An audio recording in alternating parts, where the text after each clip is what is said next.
Ya, Assalamualaikum warahmatullahi wabarakatuh. Alhamdulillahirabbil alamin, wassalatu wassalamu ala asyrafil anbiya'i wal mursalin wa ala alihi wa sahbihi ajmain. Terima kasih kepada saudara-saudara dan saudari-saudari yang telah bergabung ataupun yang akan menyaksikan video ini. Jadi video ini saya buatkan sebagai pengganti pertemuan kita terkait dengan kontrak. Jadi pada pertemuan selanjutnya ataupun PLKH kontrak, sayalah yang akan membimbing ataupun saya yang akan memberikan materi-materi terkait dengan perkuliahan. Saya yakin terkait dengan dosen sebelumnya, yaitu Pak Hekal, saudara-saudara sudah selesai. Jadi untuk pertemuan ya paling 1 sampai 6 ataupun 7 termasuk dengan ujian akhir semester, maka akan saya handle. Jadi saudara-saudara ikuti dan lihat terkait dengan hal-hal apa-apa saja poin-poin penting yang akan saya jelaskan di dalam mata kuliah PLKH kontrak tersebut. Jadi boleh dikatakan bahwa kontrak ini merupakan satu kesatuan yang mana adanya para pihak untuk mengadakan sebuah baik itu bisnis ataupun perjanjian-perjanjian yang lainnya yang mana bentuknya secara tertulis. Jadi biasanya kalau kita mendengar ada yang disebut dengan perjanjian, itu biasa sifatnya ada yang perjanjian tertulis dan ada perjanjian tidak tertulis. Namun ketika kita berbicara terkait dengan kontrak, maka sifatnya pasti dia tertulis. Tidak ada yang ada mungkin sebagian yang menggunakan bahasa kontrak namun tidak memiliki dokumen, namun itu biasanya penggunaan adalah perjanjian. Namun kalau kita melihat secara resminya, kontrak itu merupakan lembaran sah ataupun lembaran yang disetujui oleh para pihak untuk mengadakan sebuah perjanjian. Jadi di dalam perjanjian, di dalam kontrak tersebut nanti akan memiliki poin-poin apa-apa saja yang diatur, identitas para pihak, setelah itu objek apa yang diatur, di mana letaknya, kondisinya, dan berbagai macam poin-poin yang lainnya, yang mana apabila sebuah kontrak tersebut dilanggar, maka akan menimbulkan sebuah akibat hukum. Jadi itu merupakan satu kesatuan. Apabila kontrak tersebut tidak dilakukan, baik tidak dilakukan oleh pihak yang membuat ataupun pihak yang menerima kontrak tersebut, maka kontrak tersebut memiliki dampak hukum ataupun sering dikatakan dengan wan prestasi, yaitu sebuah kejadian yang mana ataupun sebuah peristiwa yang mana salah satu pihak dalam kontrak tersebut melakukan pelanggaran apa yang telah diatur di dalam kontrak tersebut. Jadi boleh kita katakan ataupun boleh dikatakan bahwa kontrak ini merupakan perjanjian ataupun kontrak ini merupakan undang-undang dalam ruang lingkup hukum perdata. Kalau kita melihat hukum pidana, maka ada yang disebut dengan Kitab Undang-Undang Hukum Pidana. Apabila para pihak melanggar aturan-aturan yang diatur di dalam KUH pidana tersebut, maka orang tersebut bisa langsung diberikan sanksi ataupun hukuman, ya baik hukuman penjara, denda, pemutusan hak, dan beberapa hukuman-hukuman yang lainnya. Begitu juga dengan kontrak tersebut. Apabila ada salah satu pihak yang melanggar perjanjian tersebut ataupun melanggar apa yang ada di dalam isi kontrak tersebut, maka para pihak tersebut harus bertanggung jawab. Biasanya di dalam kontrak tersebut juga menjelaskan apa-apa saja hal yang harus dilakukan oleh si pelanggar ketika dia melanggar kontrak tersebut. Contohnya saja, kita berbicara terkait dengan ruang lingkup yang sederhana saja mungkin ya. adanya sebuah kontrak yang diadakan oleh pemilik rumah dengan penyewa rumah. Nah, rentang waktunya adalah 1 tahun. Pemilik rumah telah memberikan rumah, si pengontrak rumah seharusnya membayar setiap tanggal 1 Januari. Nyatanya ketika tanggal jatuh temponya tersebut jatuh, namun si pengontrak di rumah tersebut tidak langsung melakukan pembayaran pada tanggal 1 Januari. Nah, ketika si pengontrak di sini membayar pada tanggal 2 ataupun 3, nah, hal itulah yang disebut dengan wan prestasi. Nah, yaitu adanya pelanggaran terhadap isi dari perjanjian tersebut. Nah, tapi seandainya dia membayar sesuai dengan waktunya, membayar uang dengan jumlah yang sesuai, maka tidak menimbulkan wan prestasi. Nah, jadi itu merupakan hal yang paling penting. Kontrak sering juga disebut di dalam bahasa Belandanya adalah Pacta sunt servanda. Nah, ataupun sering dikatakan, ataupun dalam bahasa Indonesianya adalah perjanjian mengikat para pihak. Nah, jadi tidak bisa kita ketika telah mengadakan kontrak dengan seseorang, tiba-tiba kita kabur, ataupun tiba-tiba kita tidak melaksanakan prestasi yang ada di dalam kontrak tersebut. Nah, apabila kita tidak melakukan hal tersebut, maka salah satu pihak berhak untuk mengajukan gugatan kepada pengadilan negeri. Nah, nanti ada juga yang membicarakan apakah gugatan perdata ini ataupun gugatan terkait dengan kontrak tersebut bisakah dibawa ke dalam jalur pidana.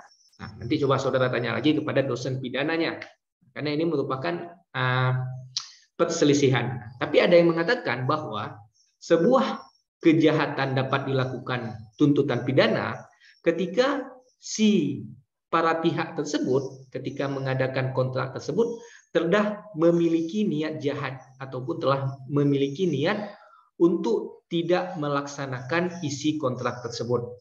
Contohnya saja, ketika meminjam uang 1 juta. Nah, saya contohnya sebagai pemilik meminjamkan kepada Bapak Budi sebagai peminjam. Nah, ternyata setelah 1 bulan yang mana Bapak Budi tersebut harus membayarkan uang karena telah jatuh tempo, ternyata Bapak Budi tidak melakukan pembayaran tersebut. Nah, karena dari awalnya Bapak Budi ini telah memiliki niat untuk tidak membayar, maka hal tersebut bisa dibawa kepada tuntutan pidana. Namun seandainya, nah ini seandainya dalam konteks 1 bulan tersebut, ternyata Bapak Budi usahanya bangkrut tiba-tiba. Nah, hal ini maka tidak bisa dikatakan Bapak Budi bisa dilakukan secara tuntutan pidana, melainkan dia hanya bisa melalui proses gugatan perdata. Nah, jadi itu memang harus kita lihat niatnya, apakah memang benar-benar niat ingin melakukan kejahatan ataupun benar-benar niatnya hanya sebatas ya karena faktor tadi, karena tidak sanggup membayar sehingga Bapak Budi tidak dapat dilakukan tuntutan pidana. Nah, dalam pertemuan kali ini, pertemuan pertama ini kita akan melihat apa-apa saja poin-poin penting yang diatur sebenarnya di dalam kontrak tersebut. Nah, karena seperti yang saya katakan tadi, di dalam kontrak tersebut ada memiliki poin-poin yang harus diatur. Nah, karena apabila tidak diatur ataupun ketika poin tersebut tidak dibuat, maka perjanjian ataupun kontrak tersebut dapat dibatalkan dan batal demi hukum. Nah, jadi yang pertama kali kita akan melihat konteksnya adalah ya, ini hanya sebuah definisi ya. Suatu perjanjian kontrak adalah suatu perjanjian, suatu perbuatan dengan mana satu orang atau lebih mengikatkan dirinya terhadap satu orang lain atau lebih. Jadi maksudnya di sini kontrak itu bukan hanya berarti para pihaknya hanya 2 orang, melainkan bisa saja nanti ketika kontraknya ruang lingkupnya besar, bisa saja para pihaknya ada 3, 4 ataupun seterusnya. Intinya dalam pembuatan kontrak tersebut tidak ada batas berapa maksimal para pihak yang terlibat. Nah, intinya dalam kontrak tersebut minimal harus adanya 2 pihak. Nah, tapi untuk maksimalnya dia tidak memiliki batas berapa banyak yang harus dipenuhinya. Setelah itu, Subekti juga mengatakan adalah suatu perjanjian adalah suatu peristiwa di mana seorang berjanji kepada seorang lain atau di mana 2 orang itu saling berjanji untuk melaksanakan sesuatu hal. Jadi yang harus dipahami dalam kontrak ini juga adalah para pihak tersebut memiliki tujuan. Nah, nggak mungkin ketika mereka membuat sebuah kontrak, dalam kontraknya tersebut tidak memiliki ataupun tidak ada objeknya. Nah, objeknya bisa seperti peminjaman uang, objeknya bisa berupa jual beli mobil. Nah, persyaratan-persyaratannya harus ditulis apa saja, tanggal, tahun, bagaimana kondisinya, dan hal-hal tersebut harus dirincikan. Karena semakin komplit ataupun semakin lengkap isi kontrak tersebut, maka semakin sedikit kemungkinan para pihak untuk dapat mengajukan gugatan ketika tidak sesuai dengan apa yang didapatkan. Nah, jadi memang dalam membuat kontrak itu merupakan hal-hal yang sangat penting. Nah, oleh karena itu makanya kalau kita melihat di law firm Jakarta, mereka terkait dengan pembuatan kontrak tersebut, ketika jumlah uangnya sangat banyak, mereka lebih prefer ataupun mereka lebih dominan untuk mencari badan hukum ataupun mereka lebih tertarik untuk mencari law firm untuk mendesain ataupun untuk membuat sebuah kontrak tersebut. Nah, contohnya saja apabila ingin mengadakan sebuah pembangunan bangunan yang mana sangat banyak ataupun sangat kompleks hal-hal yang harus dirincikan. Nah, bisa saja nanti terkait dengan legal dari sebuah perusahaan tersebut tidak sanggup menjangkau hal-hal tersebut. Oleh karena itu biasanya perusahaan-perusahaan besar ujung-ujungnya mereka mencari law firm untuk mendesain sebuah kontrak yang baik. Nah, karena dengan adanya kontrak yang baik maka akan semakin sedikit timbulnya wan prestasi tersebut ataupun semakin sedikitnya hal-hal yang tidak diinginkan. Nah, setelah itu yang harus kita lihat di sini adalah siapa yang dapat membuat kontrak. Nah, kalau tadi adalah definisinya ada para pihak ataupun orang. Nah, apakah yang dapat membuat kontrak tersebut hanya orang? Nah, kita lihat di sini yang dapat menjadi para pihak dalam kontrak adalah subjek hukum adalah pendukung hak dan kewajiban manusia dan badan hukum. Jadi sebenarnya kalau kita berbicara terkait dengan kontrak ini, maka subjek hukumnya adalah subjek hukum dari hukum perdata, yaitu manusia dan badan hukum. Nah, kalau hukum pidana nanti adalah setiap orang, dia tidak bisa memberikan kepada badan hukum sebagai orang yang bersalah. Paling hanya kepala dari badan hukum tersebut. Nah, namun dia tidak bisa menyatakan badan hukum tersebut. Nah, kecuali nanti paling ketika adanya badan hukum tersebut bertentangan, sehingga bisa saja dilakukan pencabutan izin. Nah, itu merupakan hal yang terkait dengan hukum pidana. Dalam konteks badan hukum dalam pembuatan kontrak ini ada sangat banyak yang disebut dengan badan hukum. Bisa saja CV, Komanditer Venoskap. Ada juga PT, Perseroan Terbatas. Setelah itu ada UD, Unit Dagang, ada koperasi. Semua subjek-subjek hukum tersebut mereka bisa mengadakan sebuah perjanjian, baik perjanjian tersebut antara badan hukum, PT dengan PT, PT dengan koperasi, ataupun bisa saja nanti manusia dengan badan hukum tersebut. Contohnya saya ingin mengadakan ataupun mendapatkan tender dari sebuah perusahaan alat musik membuat gitar. Nah, itu bisa saja terjadi. Jadi tidak ada batasan Siapa saja yang memiliki kepentingan dapat membuat kontrak tersebut. Kemampuan dalam membuat perjanjian dengan menafsirkan pasal 1330 KUH Perdata secara kontrario negatif digolongkan orang-orang yang cakap. Jadi di sini penekanannya adalah manusia adalah orang yang cakap. Orang yang sudah dewasa, mereka yang tidak di bawah pengampuan.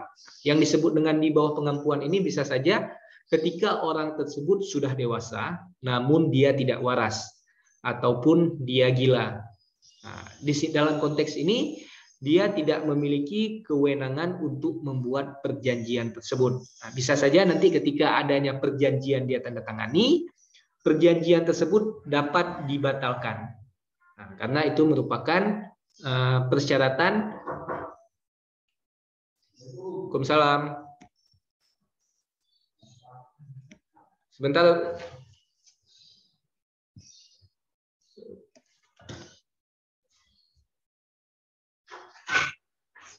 Ya, Mas.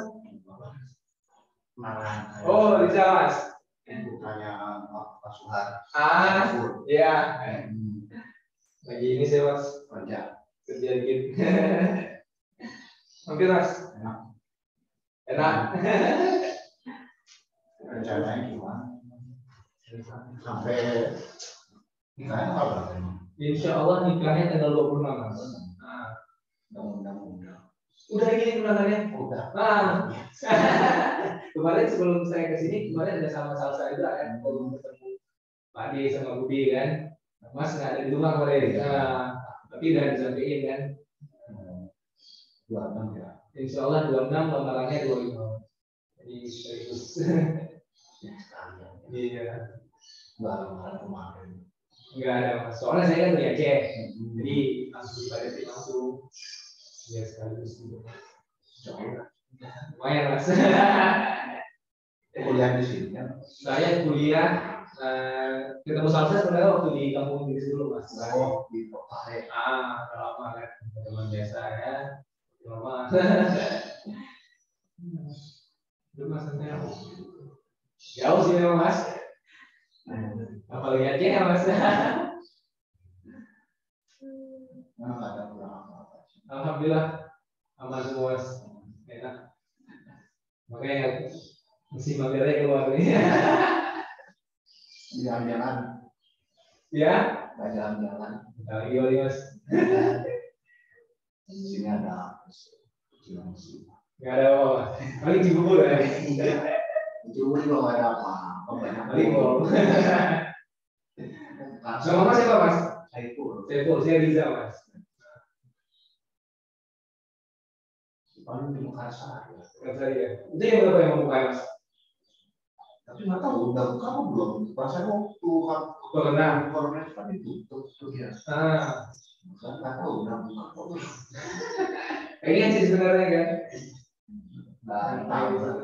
Oh, kenapa Mas? Ya nggak ada kabar gitu. Tutup tiba-tiba buka ada apa nih kayak. Biasa ada itu.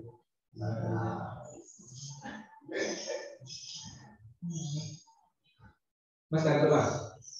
Jualan gitu. Oh, di mana jualannya? Di Taman Chelsea. Taman Chelsea. Ya. Situ. Betul berarti ya sih itu kan netland tuh. Dari situ terus ke belakang ada. Jualan apa Mas? Jualan ATK terus sekarang lagi jualan minuman. Ya. Minyak. Berarti ada toko gitu Mas? Mungkin. Insya Allah apa ada toko Mas? Punya namanya. Saya lupa gimana dia. Namanya mau saya bilang sih, namanya sekarang sih masih sinar. Sinar. Iya. Berarti di daerah yang masuknya itu saya mau. Iya ya. Kan di mall itu kan ada jalan terus. Kampung itu ada perumahan dan lain-lain. Terus terus ke sana lagi berarti ya. Bukan di pertokoan di masuk medan itu kan ya. Oh di belakang. Ya. Berapa di sana Mas? Oh ya.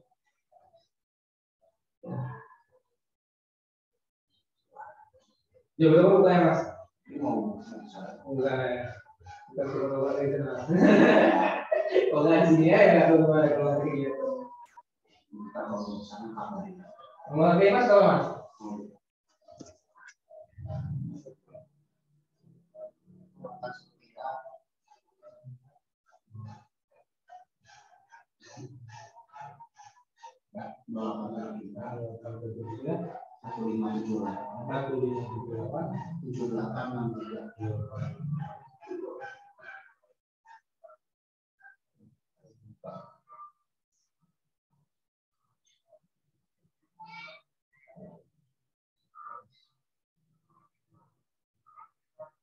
Kemarin kan udah ada itu, terus nginep di mana?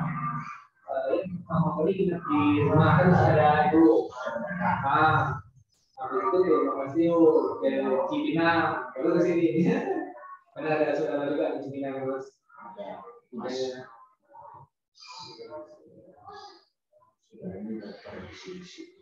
Coba Mas, oh saya. Enggak ke Medan ke rumah Mas Tio Mas. Oh ya sih, Mas Tio. Kita lagi. Sekarang masih teman.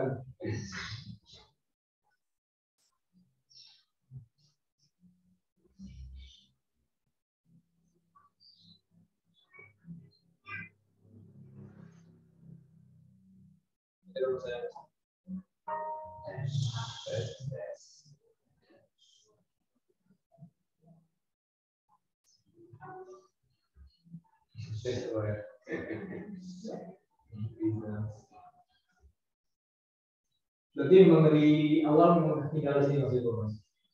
Dari kecil memang dari sini ya. Iya. Itu berarti tidak asli Jelensi Mas. Aslinya tapi Madiun ya? Aslinya Madiun. Nah, itu Sidoarjo. Oh Sidoarjo. Bojonegoro. Iya. Kita saudara sama itu. Bapak teman ya. Teman kuliah.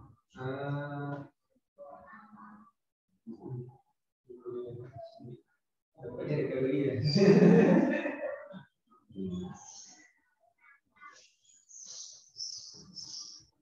Nah, mau kerja lagi? Oke. Enggak sih Mas, santai aja. Kalau udah pas saya ngomong pada sendirian lah. Ada kerjaan tadi. Nggak ada teman di sini. Semarang ada sih Mas, kayak di Cibubur ada kan. Cibubur. Tapi kalau di Cilengsi ini sih nggak ada. Cibubur kan. Iya, 30 menit ya, ya. Kalau di sini 30 menit dekat Mas. Kuliahnya itu udah jauh banget. Ya kayak di daerah masih ke Sidoarjo masih kan. Tengah Jawa itu masih udah jauh banget jaraknya. Bojonegoro. Tapi kayaknya kalau di Jakarta sebenarnya ya kayak nggak ada apa-apa ya. Jadi dekat. Belum kita bawa macetnya lagi ya. Karena macet itu macam. Iya. Jadi waktunya itu dibuang dari macetnya. Iya. Kerasa banget emang. Padahal cuma 10 kilo. Ya, pakai mobil gitu ya. 40 menit kan. Sendirian di itu Mas berarti toko Mas yang jaga sendirian. Sendirian ada berapa? Kok saya jalan sendiri ya apa Mas ya?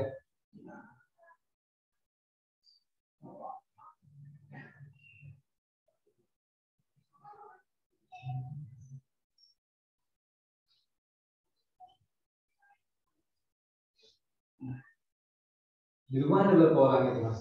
Anggota Mas, anak Pak itu. Saya. Saya sama istri. Oh Mas tinggal di yang dua. Bapak. Akhirnya lagi. Ke Banten katanya kemarinnya. Pokoknya daerah sana ada pekerjaan itu ya. Andai. Oh Banten. Andai. Meninggal ke Banten ya.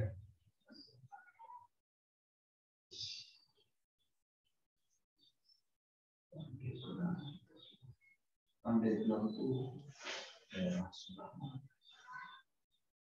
Sebelah. Kayak atas ke sana sih, tembus ke Merak sana. Daerah sana di atas.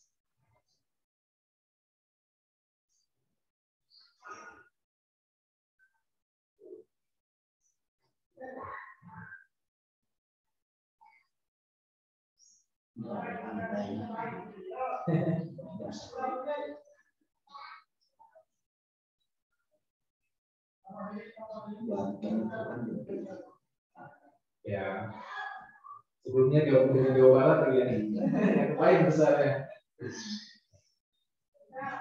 Di Bogor itu bebas. Iya, Bogor sama apa? Kita Tangerang ya, ada Kabupaten Tangerang, Selatan. Mana di? Itu udah berapa menit? Oh enggak, kemarin di sini semua. Sudah Sulawesi. Nah, alhamdulillah ini nggak jauh. Kabupaten itu. Berapa menit dari sini mas? Sejam. Itu naik motor sejam. Nanti naik mobil 2 jaman ya.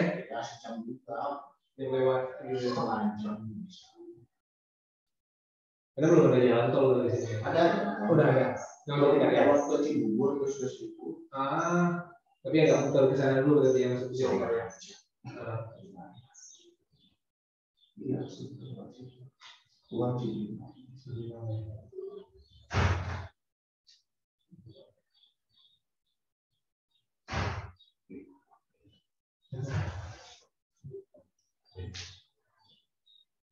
Wah.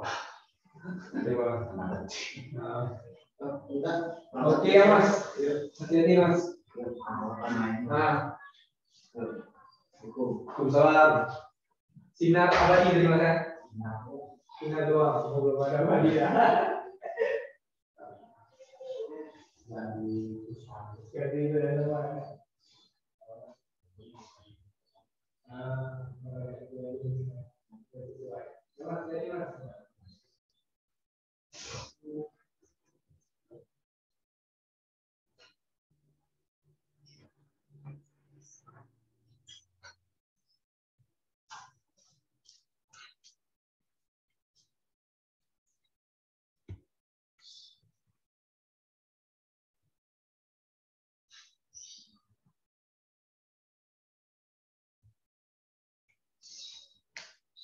Ya, jadi selanjutnya kita akan melihat adalah syarat perjanjian sah. Nah, jadi ini merupakan salah satu poin penting yang harus kita perhatikan ketika kita ingin membuat kontrak ataupun perjanjian. Karena apabila ada salah satu poin di dalam pasal 1320 KUH Perdata ini tidak terpenuhi, maka secara langsung perjanjian tersebut yang pertama kali kategorinya dapat dibatalkan, dan yang kedua adalah batal demi hukum.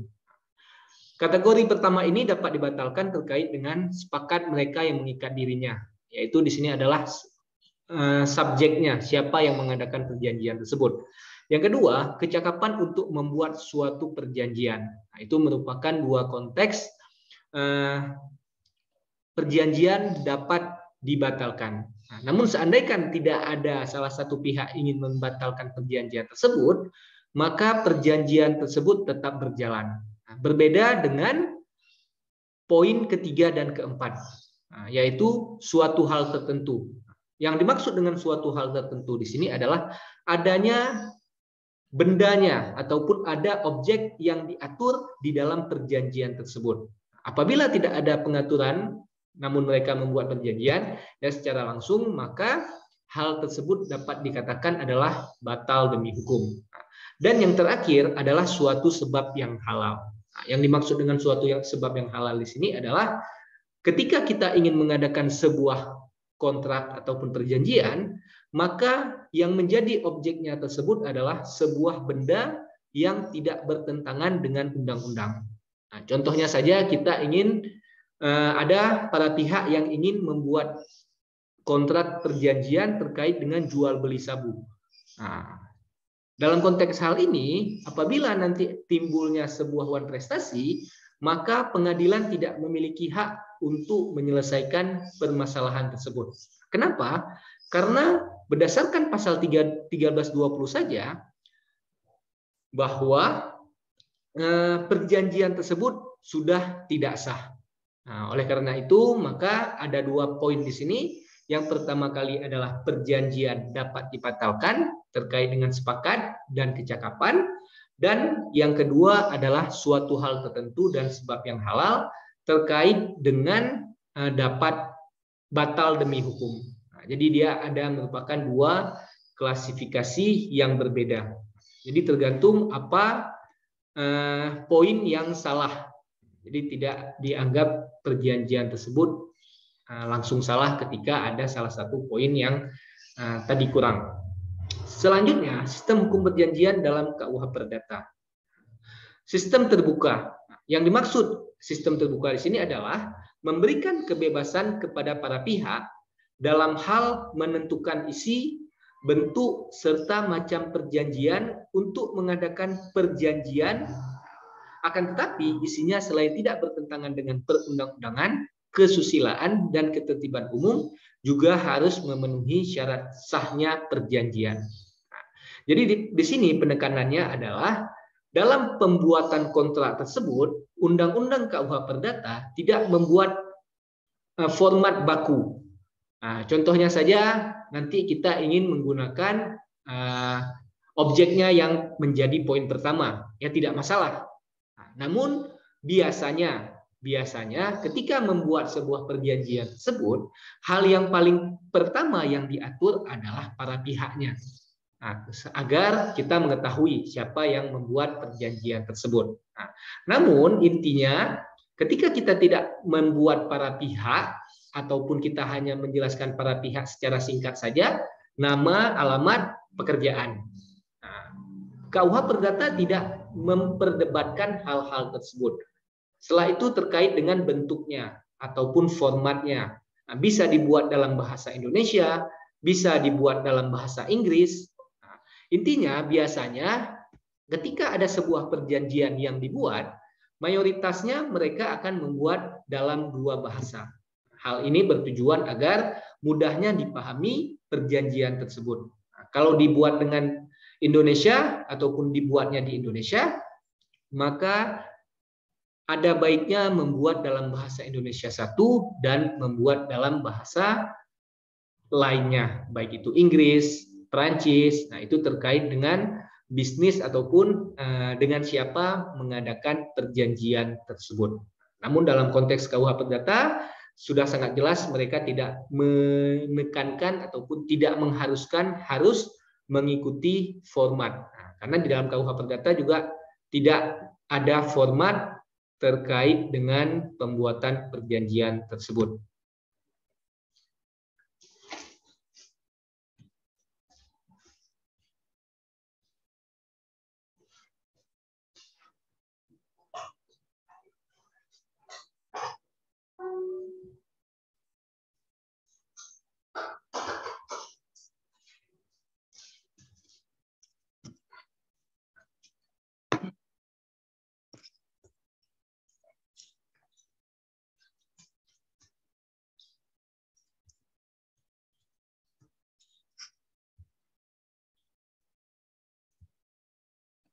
Oke, berikutnya strategi dalam teknik negosiasi.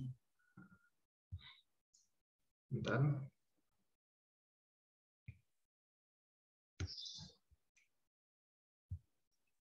Strategi, jadi ketika kita ingin mengadakan sebuah perjanjian ataupun membuat sebuah kontrak, yang paling pertama kali di situ adalah kita harus adanya terbangun saling kepercayaan dengan siapa kita ingin mengadakan perjanjian tersebut.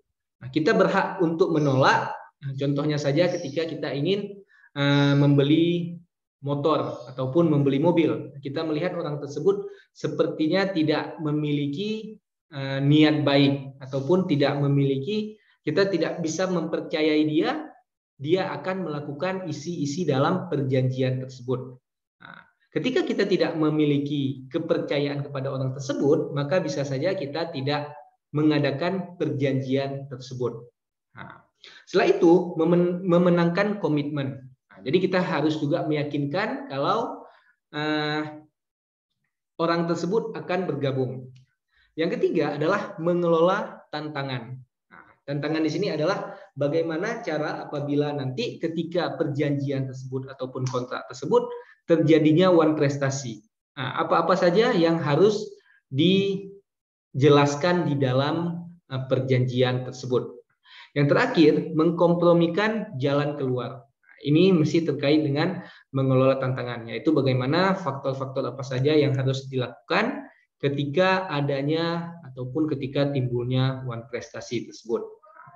6 tahap kontrak bisnis. Nah, jadi terkait dengan pembuatan kontrak tersebut, khususnya kontrak bisnis yang memiliki nilai sangat banyak seperti 500 miliaran, ada beberapa tahap-tahapan yang harus dibuat ataupun yang harus diikuti. Bukan berarti harus, tapi ya di sini ya sistemnya ya. Tapi ini merupakan tahap-tahap yang sangat disarankan ketika membuat kontrak tersebut. Hal ini bertujuan kenapa adanya 6 tahap ini, sehingga tidak menimbulkan kerugian dalam ataupun tidak menimbulkan kerugian bagi para pihak. Nah, jadi para pihak tersebut bisa melakukan tahap-tahap berikut ini. Yang pertama kali adalah tahap pembuatan atau penelaahan kontrak bisnis. Nah, jadi boleh dikatakan tahap yang pertama ini adalah masih sangat-sangat mentah ataupun ya hanya poin-poin utama saja. Contohnya bangunan ini berapa lantai, memiliki struktur apa, letaknya di mana. Itu merupakan hal ataupun penelaahan awal dalam proses pembuatan kontrak bisnis tersebut. Setelah itu ada tahap kesepakatan awal para pihak. Nah, jadi dalam kesepakatan awal para pihak di sini mereka sudah memiliki garis besar ataupun sering dikatakan dengan MOU, Memory of Understanding. Nah, banyak orang mengatakan MOU itu merupakan sebuah perjanjian. Nah, padahal MOU itu merupakan sebuah kesepakatan. Antara kesepakatan dengan perjanjian ada perbedaan. Kalau kesepakatan, apabila mereka tidak menjalankannya, maka dia tidak menimbulkan akibat hukum. Nah, tidak bisa diajukan gugatan. Nah, contohnya adalah ya perjanjian damai GAM dan Aceh. Saudara-saudara bisa melihat nanti di situ hanya poin-poin pentingnya saja. Makanya kita mengatakan adalah Memory of Understanding, bukan perjanjian damai antara Indonesia dan GAM. Namun ketika dia dibuat dalam bentuk perjanjian, apabila di dalam poin-poin perjanjian tersebut tidak dipenuhi, maka para pihak dikatakan melanggar perjanjian. Jadi kalau kesepakatan ini apabila tidak setelah dia proses melakukan jalan, ternyata ada kesepakatan yang tidak sesuai, ya para pihak nanti bisa keluar ataupun tidak melanjutkan kontrak tersebut. Nah, karena dia hanya mesti sifatnya bisa dikatakan berkeinginan, nah, tapi belum ada kekuatan hukum yang diatur. Nah, tahap berikutnya adalah tahap negosiasi rencana kontrak bisnis. Nah, jadi tahap di sini adalah baru dimulailah poin-poin yang lebih spesifik lagi. Tadi kalau pembuatan penelaahan, sekarang sudah mulai adanya negosiasi. Contohnya nanti dalam bangunan ini saya ingin menggunakan materi ini. Dari pihak ini nanti sebagai pihak kontraktornya akan menggunakan bahan ini. Nah, itu yang disebut dengan negosiasi rencana kontrak bisnis. Nah, jadi para pihak disinilah yang mengatur ataupun yang membuat dengan keinginan mereka masing-masing sehingga tidak menimbulkan kerugian bagi para pihak yang ada di dalam perjanjian tersebut. Faktor keempat atau poin yang keempat adalah tahap penandatanganan kontrak bisnis. Nah, setelah dilakukan penandatangan kontrak bisnis, baru mulailah berlaku perjanjian ataupun kontrak tersebut. Nah, kalau tadi kesepakatan dia hanya bersifat sukarela, sedangkan di tahap penandatanganan di sini, apabila salah satu pihak tidak menjalankan yang ada di dalam kontrak tersebut, maka dia dianggap sebagai one prestasi. Nah, faktor yang kelima, tahap pelaksanaan kontrak bisnis. Nah, setelah dilakukan penandatanganan, maka mulailah berlaku kontrak bisnis tersebut. Nah, tergantung nanti berapa lama yang diatur di dalam perjanjian tersebut.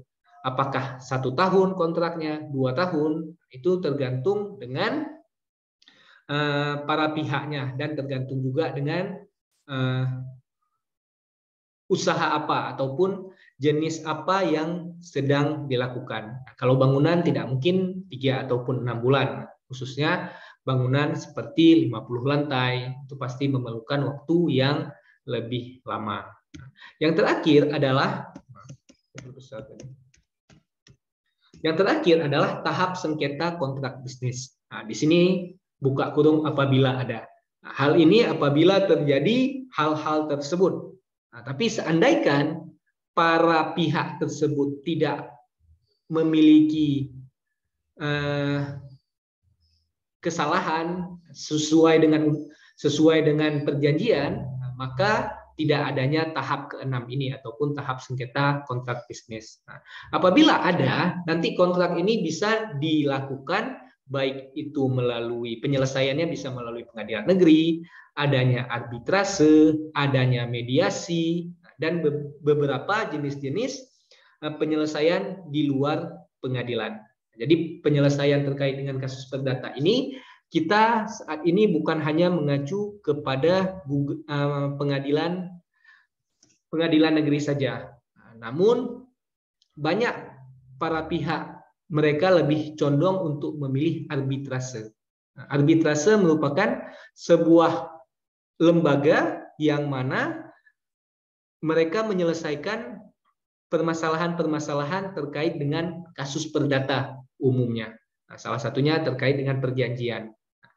Manfaat dengan menggunakan arbitrase ini adalah para pihak ataupun hakim yang memutuskannya adalah orang yang benar-benar ahli di dalam bagian tersebut.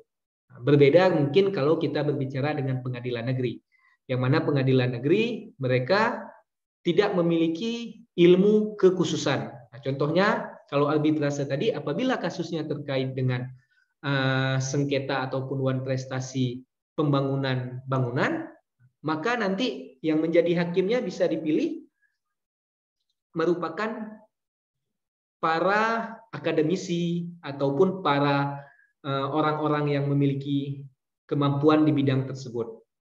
Nah, jadi mereka sangat-sangat bebas. Nah, namun yang harus diketahui juga, ketika memilih hakim tersebut ada persyaratan ataupun mereka telah memiliki kualifikasinya. Nah, yang pertama kali tahap kesepakatan awal para pihak. Nah, ini saya bacakan saja karena tadi sudah saya jelaskan secara jelas. Pada tahap ini, apa yang disepakati masih belum mengikat secara hukum, dapat berbentuk lisan maupun tulisan, MOU ataupun surat menyurat.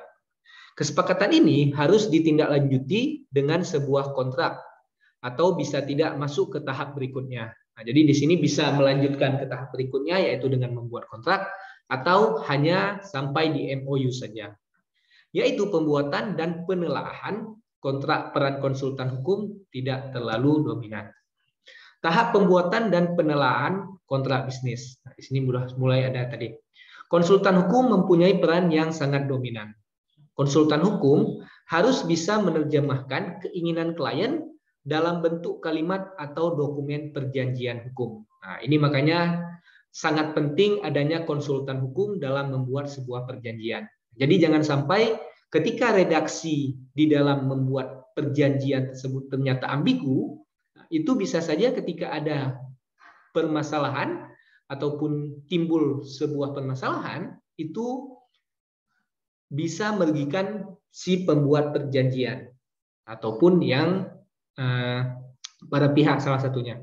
Oleh karena itu makanya membuat ataupun merangkai, mendesain kontrak itu ada sarannya, apalagi terkait dengan jumlah kontrak yang sangat tinggi, digunakan oleh konsultan hukum. Nah, karena mereka memiliki keahlian ataupun ya mungkin karena mereka sudah biasa membuat hal-hal terkait dengan kontrak bisnis yang besar. Satu konsultan hukum yang membuat kontrak sementara yang lain menelaah kontrak. Tahap negosiasi kontrak bisnis adalah Para pihak yang kerap diwakili oleh konsultan hukum menegosiasikan apa yang menjadi kepentingannya. Nah, jadi di sini apa-apa saja yang harus dia buat, yang tidak boleh, berupaya untuk mencapai kesamaan pandangan. Nah, jadi di sini harus adanya titik temu, tidak boleh hanya menguntungkan salah satu pihak saja. Nah, karena tidak mungkin perjanjian itu merugikan salah satu pihak. Pasti tidak ada orang yang ingin membuat perjanjian seperti itu. Yang terakhir, peran konsultan hukum sangat dominan dan penting. Tahap penandatanganan kontrak. Kontrak yang telah dinegosiasikan siap untuk ditandatangani, peran konsultan hukum mulai berkurang, tetapi masih ada. Mengecek apakah pihak yang menandatangani sah. Jadi harus dicek juga, apakah orang tersebut memiliki kewenangan untuk menandatangani perjanjian tersebut. Nah, karena nanti perjanjian ini harus ditandatangani oleh direktur. Nah, ternyata karena direkturnya tidak hadir, ditandatangani oleh board of director-nya. Ada sebagian itu tidak sesuai. Nah, oleh karena itu maka harus diperhatikan. Tahap pelaksanaan kontrak, para pihak menjalankan atau mengimplementasikan kontrak sesuai yang diperjanjikan. Jadi prosesnya, pembangunannya, berapa hari harus selesai. Kedua, peran konsultan hukum tidak begitu dominan, tetapi dapat dipanggil sewaktu-waktu. Nah, maksudnya di sini ya apabila ternyata ada timbul wan prestasi, nah, bisa saja nanti konsultan hukum langsung memberikan arahan sehingga hal tersebut tidak menyebabkan ataupun tidak merugikan para pihak. Menentukan apakah terjadi cedera janji dalam kaitan dengan legal audit. Tahap sengketa kontrak. Terkadang karena satu dan hal terjadi wan prestasi oleh salah satu pihak. Para pihak menyelesaikan sengketa berdasarkan mekanisme yang telah disepakati dalam kontrak. Nah, tadi saya lupa menjelaskan juga, ada baiknya ketika membuat sebuah kontrak, kita bisa memilih tempat ataupun kita bisa memilih siapa yang menangani kasus tersebut langsung di dalam kontrak tersebut. Contohnya, apabila kita ingin menggunakan pengadilan negeri, bisa kita langsung tuliskan pengadilan negeri. Apabila kita ingin menggunakan arbitrase, bisa dituliskan langsung di situ. Konsultan hukum dapat membantu pengacara yang menangani perkara. Jadi itu merupakan pertemuan pertama kita terkait dengan PLKH kontrak. Jadi pertemuan pertama ini memang saya ingin melihat dulu ataupun ingin menjelaskan apa itu kontrak. Tadi saya menjelaskan juga apa perbedaan MOU dan kontrak. Jadi kita jangan salah-salah menggunakan bahasa. Karena orang hukum dalam penggunaan bahasa itu merupakan hal yang sangat penting. Nah, contohnya saja seperti kita memiliki dengan pengguna ataupun pengedar ketika kita berbicara terkait dengan kasus narkotika, yang mana hukumannya sangat berbeda jauh. Nah, begitu juga nanti ketika kita ingin membuat MOU ataupun perjanjian, maka pastikan dulu apakah ini kesepakatannya mengikat ataupun kesepakatannya ya sukarelawan. Maksudnya sukarela ya, bukan sukarelawan. Sukarela, ketika tidak sesuai ya bisa langsung keluar dari MOU tersebut. Namun ketika membuat sebuah perjanjian, maka harus diikuti segala tahap-tahapannya tersebut. Baik, demikian perkuliahan kita terkait dengan kontrak pertemuan pertama ini. Insya Allah pada pertemuan berikutnya kita akan membahas lebih jauh lagi apa-apa saja, bagaimana cara pengaturan ataupun bagaimana cara pembuatan kontrak yang baik dan benar.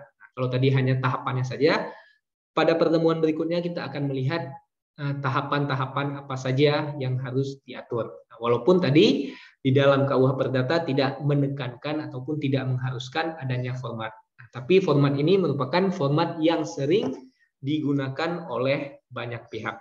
Nah, baik, terima kasih atas perhatiannya. Semoga apa yang saya berikan kali ini bisa diambil manfaatnya dan dapat digunakan dalam kehidupan sehari-hari saudara-saudara. Demikian, Assalamualaikum warahmatullahi wabarakatuh.